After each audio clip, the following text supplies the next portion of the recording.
Hi, my name is Ryan Moy. I'm a medical oncologist at Columbia University Irving Medical Center in the GI Oncology and Experimental Therapeutics group. And today I'll be presenting on an important topic, which is precision therapy in stomach cancer and molecular biomarker-driven clinical trial options. So I'll start off by talking about what we mean by precision therapy and how we use standard biomarkers in clinical practice to guide precision therapy and individualized treatment for patients, and then touch on some exciting new targets that are entering clinical trials and what the outlook looks like for the future of precision therapy in gastric cancer. So before we had an understanding of the biology of stomach cancers, the treatment approach for patients was really a one treatment fits all approach. So for example, we have a group of patients with gastric cancer, and then all these patients receive the same treatment, for example, chemotherapy. And when that chemotherapy stops working, we'd go on to the next treatment. But we know that each patient and each cancer has individual and unique features. And so that really necessitates an approach that takes into account those individual features to find the optimal therapy for patients. Now, precision therapy is a broad term, but I like to think of it as being able to use the molecular features of a patient's tumor, and particularly biomarker testing, such as through assessment of protein expression or DNA alterations, such as through next generation sequencing, circulating tumor DNA, to guide our treatment approach. And so we can assign a treatment to a patient based on these molecular features with the highest likelihood of treatment response. And over the past several years, we've gained a much deeper understanding of the molecular characteristics of stomach cancers. And so historically, stomach cancers were classified based on their histological appearance under the microscope, with Lorentz classification being a commonly used system dividing tumors into intestinal type tumors or diffuse type tumors. However, with broad characterization through efforts such as the Cancer Genome Atlas, we've gained a greater understanding of the DNA alterations and mutations that drive gastric cancers. And this has allowed us to define distinct molecular subtypes of gastric cancers. And these are distinct from the esophageal squamous cell carcinomas that are in the upper esophagus. And so there are four main types of gastric adenocarcinomas based on these molecular features. The most common subtype is the SYN subtype, or chromosomal unstable type. And these tumors are characterized by frequent chromosomal aberrations, including focal amplifications of genes like ERB2 or HER2, as well as mutations in TP53, and are more commonly of the intestinal subtype. The other common subtype is the genomically stable type, and these tumors are more likely to be of diffuse histology and carry alterations in genes like CDH1 and RHO-A. And together, these make up about 70% of locally advanced gastric cancer and account for the large majority of gastric cancers in metastatic or stage 4 disease. The other common subtypes are the microsatellite unstable subtype, and these are characterized by aberrations in mismatch repair proteins leading to hypermutation. And these tumors are more responsive to the immunotherapy. They make up about 10 to 20% of localized gastric cancer, but only about 3% of metastatic cancers. And the last subtype is the Epstein-Barr virus associated subtype, or EBV subtype. And these are characterized by a high expression of PD-L1 and PD-L2, and are more responsive to immune-based therapies. And so any patient with a new diagnosis of gastric cancer, it's important to ask your provider if they've assessed for biomarkers. And there are a few biomarkers that we routinely test for in the clinic. This includes HER2, which is tested for by immunohistochemistry, PD-L1, which is a marker to help predict response to immunotherapy by combined positive score, CPS, as well as mismatch repair status or microsatellite instability status, such as through immunohistochemistry for mismatch repair proteins. In addition, as I mentioned, Epstein-Barr virus is a molecular subtype of gastric cancer and is an emerging biomarker in stomach cancers. And and many centers, including our center, now routinely test for Epstein-Barr virus as well.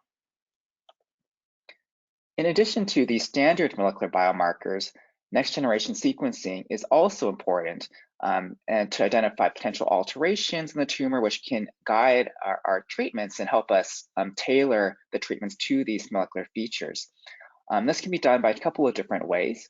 The most common way is through a biopsy of the tumor, and this has advantages of giving pathological information as well as being able to access protein biomarkers, RNA, beyond DNA biomarkers, although the turnaround time for sequencing is longer, and it's more difficult for serial sampling, which will necessitate repeat biopsies. The other method is through a liquid biopsy, such as through looking for circulating tumor DNA, which are footprints of the tumor DNA in the plasma.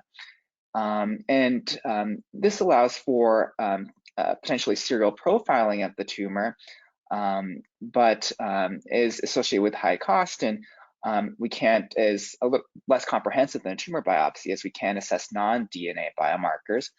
But there's emerging and growing data to try to understand how to best incorporate circulating tumor DNA and liquid biopsies into our clinical paradigms. And so I'll first touch on how we incorporate these biomarkers to guide our treatments in the clinic.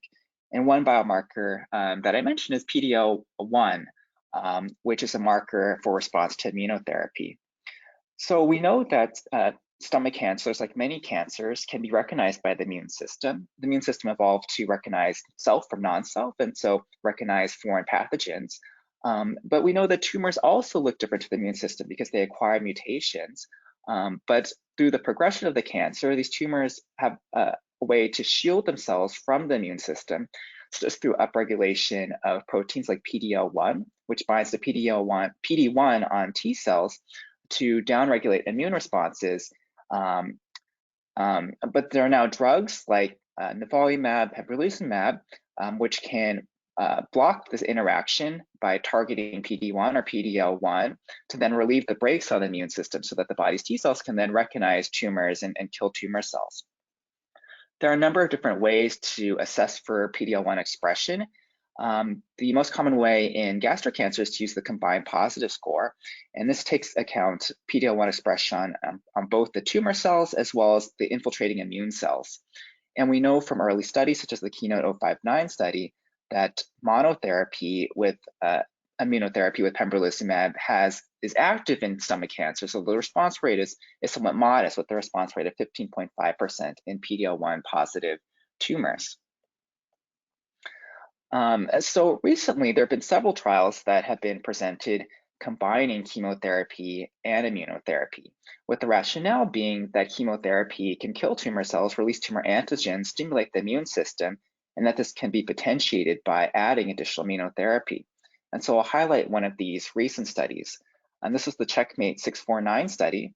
This enrolled patients with advanced esophagogastric adenocarcinoma to either standard chemotherapy or chemotherapy plus nivolumab, an anti-PD-1 inhibitor. The primary endpoint population was in patients with high PD-L1 expression of CPS greater than equal to 5. And this was a landmark study showing that indeed the addition of nivolumab to chemotherapy resulted in improved survival. So here the median overall survival was 14.4 months versus 11.1 months in the standard chemotherapy arm. Now, looking at all the patients in the study, regardless of PD-L1 status, they saw that there was improved survival with the median overall survival of 13.8 versus 11.6 months. And this led to the approval of first-line chemotherapy plus nivolumab by the FDA last year. Now, as I mentioned, PD-L1 combined positive score is an important biomarker, and across different studies, we've seen that the higher PD-L1 score correlates with improved responses to immunotherapy. And so it's important to think about how this biomarker might affect response to treatments and how that might guide our management. And so looking at the Checkmate 649 study by PD-L1 status, we can see differences in the magnitude of benefit. This is a forest plot looking at a hazard ratio for overall survival. So the further to the left, the greater benefit from nivolumab plus chemotherapy. And if the hazard ratio confidence interval crosses 1, that suggests that there's minimal and no benefit from the treatment.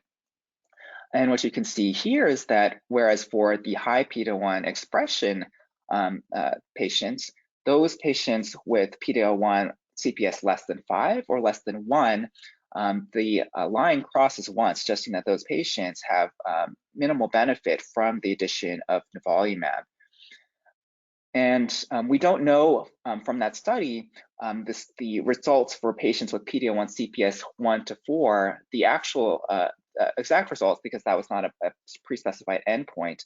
But recently a paper was reported reconstructing survival curves from available data using a method called KM subtraction in patients with PD-L1 CPS 1 to 4. And as you can see here, the survival curves are overlapping. And across different studies, you can different studies looking at either pembrolizumab versus chemotherapy alone or chemotherapy plus anti-PD-1, that for these low PD-L1 CPS patients, that there's minimal benefit with the addition of the anti-PD-1 inhibitor. And so there's still a lot of debate as far as how to utilize PD-L1 CPS in the clinic, and particularly for patients with PD-L1 low cancers. But these studies do help inform how we should use PD-L1 CPS in the clinic, and particularly with those patients with high PD-L1 CPS greater than 5, greater than 10. These are the patients most likely to respond to the addition of immunotherapy. And for those patients with lower PD-L1 CPS scores, it becomes more of a risk-benefit discussion, and I think a great opportunity to think of clinical trials in those populations. Another biomarker that is standard and is important to test for is mismatch repair deficiency. And so mismatch repair proteins are involved in recognizing mistakes during DNA replication in which a wrong nucleotide base is inserted into the DNA. And so these proteins recognize this mistake and then correct them.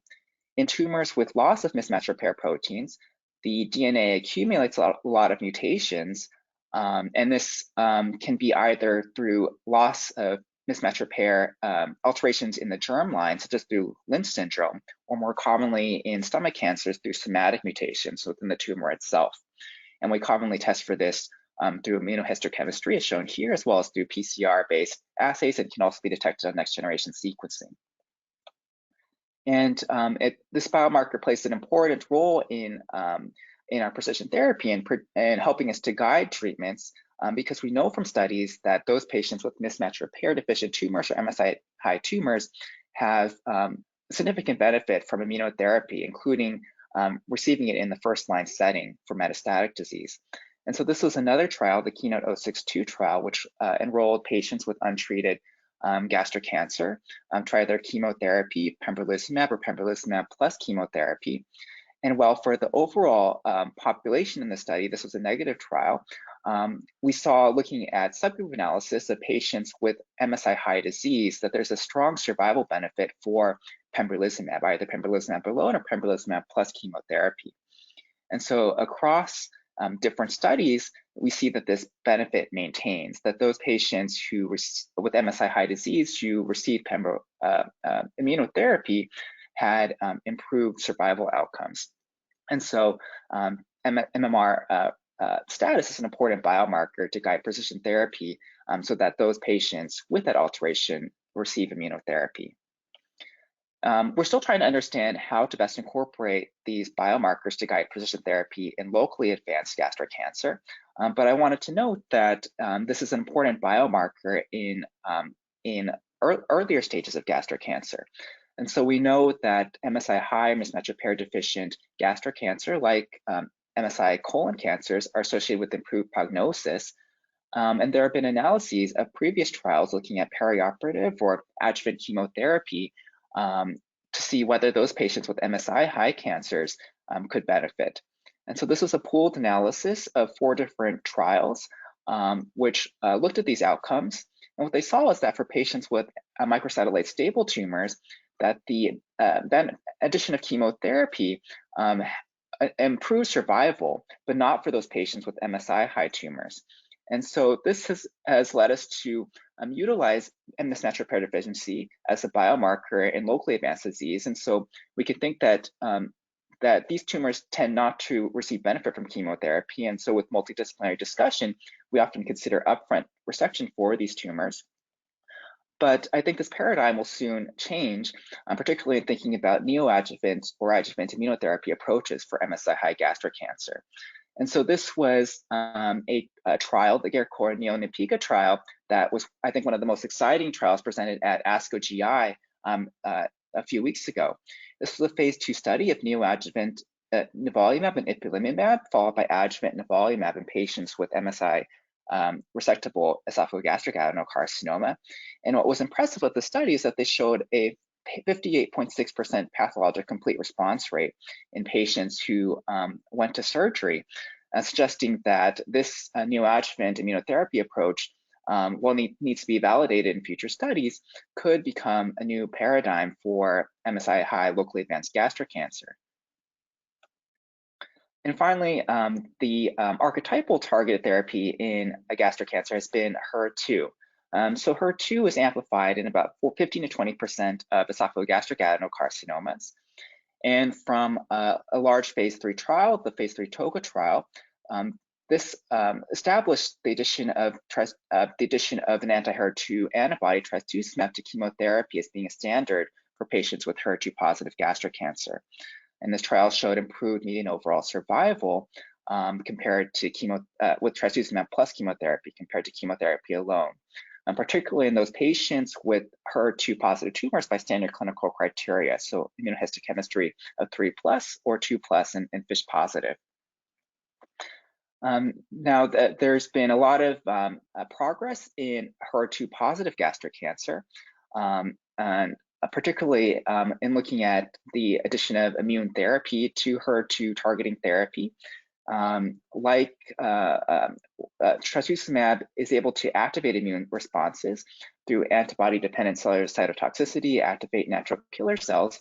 And so it was hypothesized that adding immunotherapy to trastuzumab could activate immune responses and perhaps act synergistically.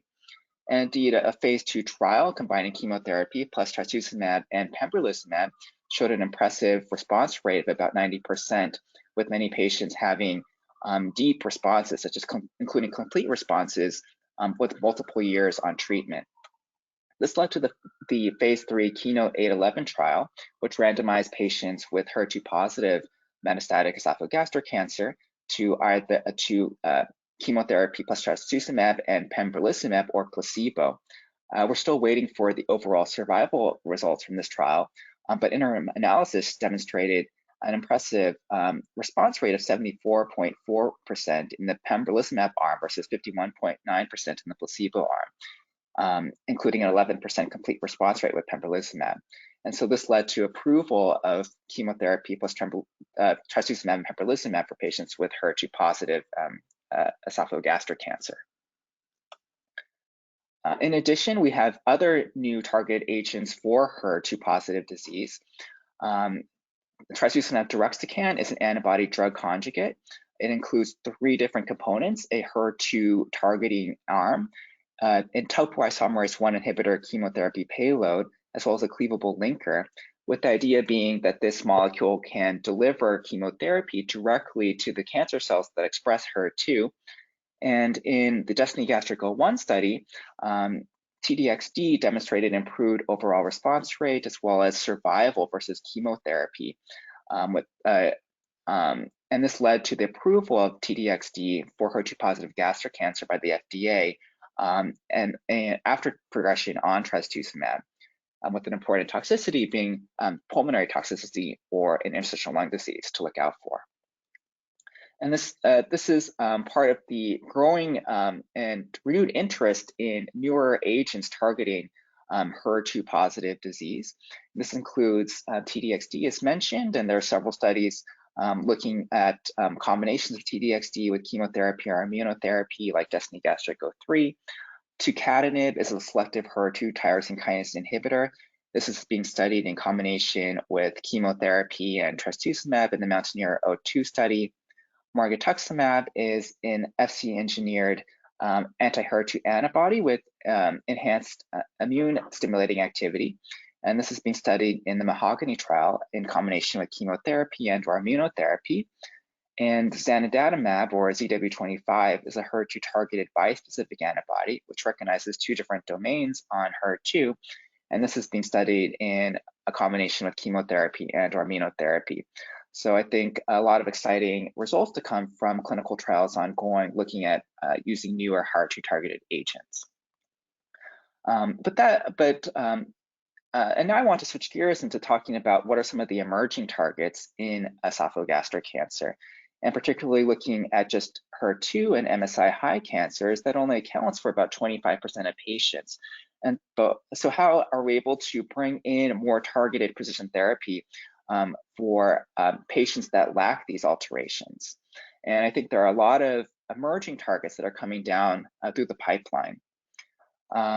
One emerging target, as I mentioned, is Epstein-Barr virus. EBV positive tumors have high PD-L1 expression as shown here, and with increased response rates to immunotherapy. And so, for example, in this retrospective analysis, they saw that all patients with EBV positive tumors had responses to immunotherapy. And so this will need to be validated in prospective studies, but an exciting emerging biomarker. Fibroblast growth factor receptor 2, or FGFR2, is a growth factor signaling molecule. This is amplified in about 5% of gastric cancers. FGFR2b isoform is overexpressed when looking at protein expression up to 30% of non-HER2 esophagogastric cancers. Bemarituzumab is an antibody that recognizes FGFR2b to block growth factor signaling. And in a phase 2 study, the FIGHT trial, this trial looked at patients with untreated gastric cancer and randomized them to either standard FOLFOX plus placebo or FOLFOX plus bemarituzumab, and saw improved overall survival with the addition of the anti-FGFR2b drug bemarituzumab. And so this has now led to phase 3 trials looking at combining FOLFOX plus minus bemarituzumab, as well as FOLFOX and nivolumab plus minus bemarituzumab. And so these trials are about to start soon.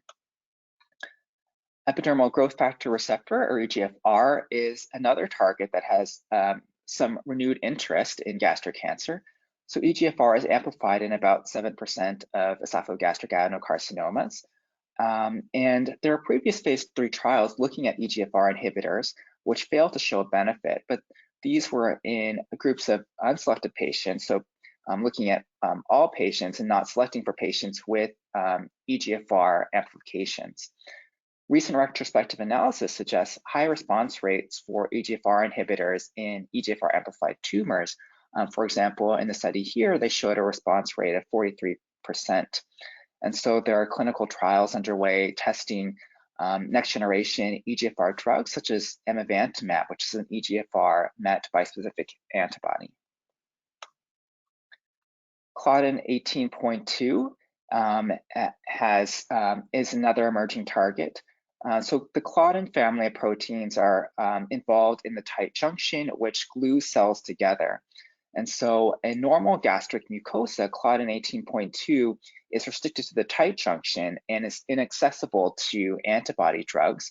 But in tumors, there's distorted architecture, which then exposes this Claudin 18.2 molecule, making it accessible to drug targeting. And interestingly, there have been studies showing that about 30 to 40% of gastroesophageal adenocarcinomas have a high expression of Claudin 18.2. And importantly, this is including diffuse type tumors, which show enrichment for Claudin 18.2 expression. And these diffuse tumors tend to lack amplifications and other targetable proteins like HER2 or EGFR. Zolbetuximab is a first-in-class antibody that recognizes Claudin 18.2 and activates antibody-dependent cellular cytotoxicity and complement-dependent cytotoxicity, and was studied in combination with chemotherapy in the phase 2 FAST trial. And so this trial demonstrated improved survival with the addition of zolbetuximab to chemotherapy, and particularly in patients with high Claudin 18.2 expression, so greater than or equal to 70%.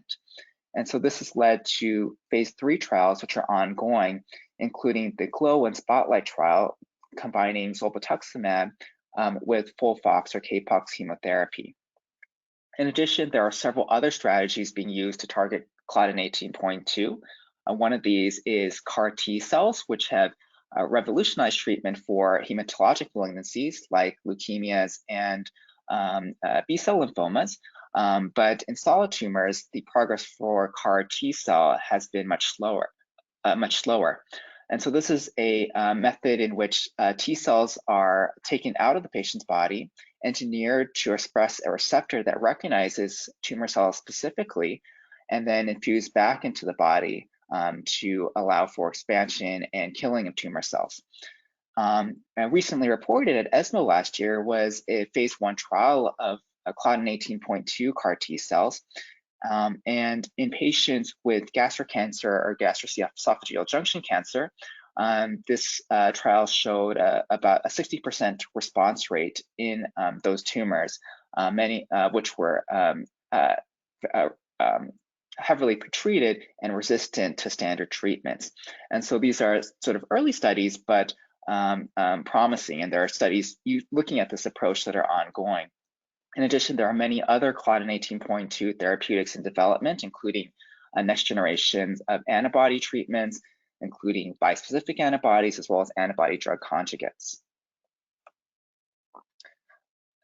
Dkk-related protein 1, or Dkk1, is another emerging target with some interesting data over the past couple of years. Dkk1 is involved in Wnt signaling, which is involved in suppressing immune responses. And so previous research has shown that tumors can overexpress DKK1, and this correlates with poor prognosis. In particular, it can lead to immunosuppressive microenvironments, such as activating myeloid-derived suppressor cells. DKN-01 is an antibody that targets DKK1, and in this distinguished trial, this was a trial combining DKN-01 plus an anti-PD-1 inhibitor, tislelizumab, and CAPOX chemotherapy. And this is the waterfall plot shown here, as well as a table showing the overall response rate. The overall response rate in this trial was about 68%. And if you look at those patients with DKK1 high tumors, 9 of 10 of those patients showed a partial response for a response rate of 90%. And this seemed to be irrespective of PD-L1 status. And so another emerging target that we look forward to seeing results for in future clinical trials. And there are many other potential targets, including, for example, about 16% of gastric cancers have KRAS alterations, most commonly due to KRAS amplifications. There are now drugs targeting specific KRAS mutations like KRAS G12C, which are now approved in some cancers. But we have a lot of newer KRAS targeting drugs entering clinical trials.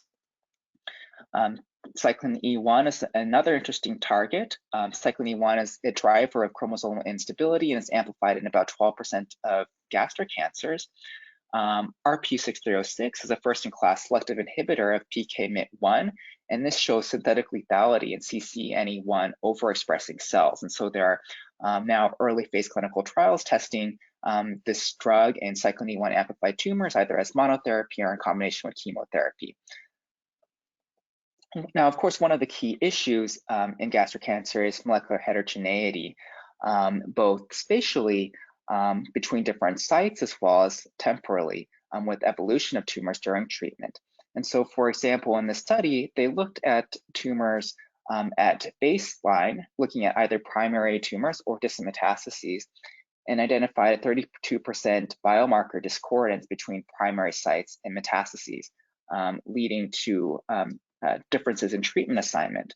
And looking at, for example, HER2 targeting therapies with trastuzumab, we know that there are both acquired and primary resistance mechanisms to trastuzumab, and particularly loss of HER2 expression, such as shown here in this trial, in this study, about 16% of patients, and in some studies, up to 69% of patients have been reported to have loss of HER2 after first-line trastuzumab, as well as alterations in other pathways like the RTK, RAS, PI3 kinase pathways. And so molecular heterogeneity represents an important barrier to overcome when thinking about precision therapies. And so thinking about the future of precision therapy, this may necessitate a more dynamic or adaptive approach to take into account this molecular heterogeneity and adapt biomarker treatment over time.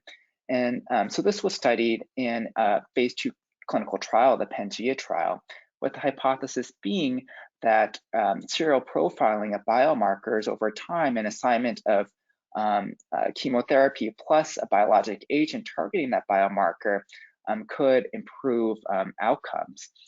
And so in the study at baseline, they looked at both primary tumor and metastases and performed biomarker analysis and assigned patients to a first-line chemotherapy with FOLFOX plus a biologic agent based on a predefined treatment biomarker algorithm. So for example, those patients with MSI high disease or CPS greater than 10, those would be assigned to FOLFOX plus a PD-1 inhibitor.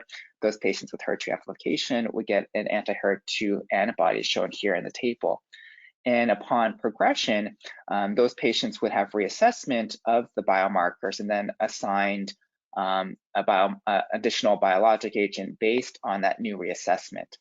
And what they saw is that there was a 35% discordance rate with treatment assignments between the primary metastasis at baseline, and about 45% of patients had reassignment of the biologic in the second line of therapy. And this study showed that the 1-year overall survival was 66%, median overall survival was 15.7 months in the study, so improved compared to our historical controls, and a response rate of about 74%. And this was seen across the various biomarker groups. And so this needs to be validated in prospective studies, but lend support to the idea that by matching treatments to biomarkers at baseline and over time for patients can improve treatment outcomes. And so in terms of what the future of precision therapy looks like, this involves a serial profiling and adaptive strategies to identify the treatment matched to the biomarker profile of the patient's tumor, and that this is reassessed over time for subsequent lines of treatment. Right now, standard includes protein expression, next generation sequencing, looking at DNA, alterations either through tumor NGS or ctDNA.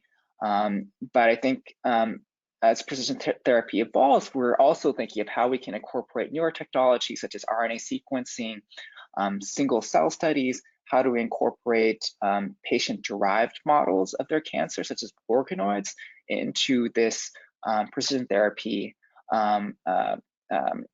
platform? So I think, in the future, we'll be trying to understand how to take all this information together and be able to assign treatments to patients in an adaptive fashion. And so I'd like to thank the organizers for inviting me to give this talk, and I look forward to the panel discussion.